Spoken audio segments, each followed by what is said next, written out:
Hey guys, today I'm going to tell you how to fix Instagram message problem. Instagram message not sending. If you're using Instagram and you're facing the issue that the messages you're trying to send are not sending, so let's see some possible fixes. So the very first thing is that you have to double check that the person has not blocked you. If you are unable to find the person's account, so it means that the person has blocked you, or if they didn't block you but still facing the same issue, so it might be that there will be any restrictions or any privacy settings due to you are unable to send them a message.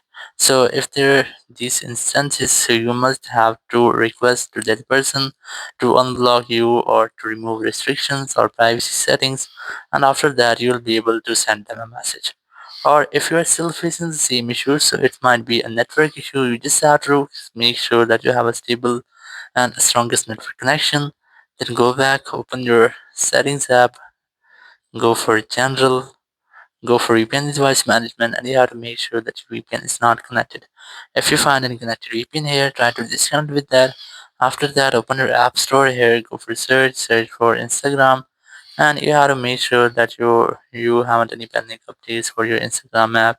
If you find any pending updates here, try to update your app. After updating, you have to simply go back from here and you have to retry to send them a message. If you're still facing the same issue, so try to make a force restart your iPhone.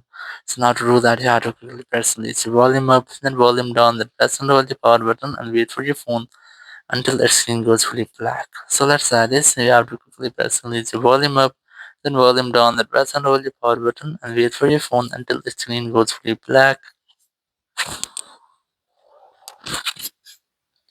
And here, once you get the black screen, you just have to wait for Apple logo. And once you get the Apple logo, just release the button and wait for your phone until it restarts.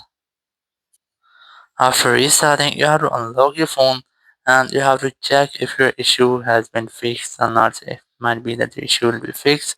Thank you very much for watching the video. Until next video, bye bye.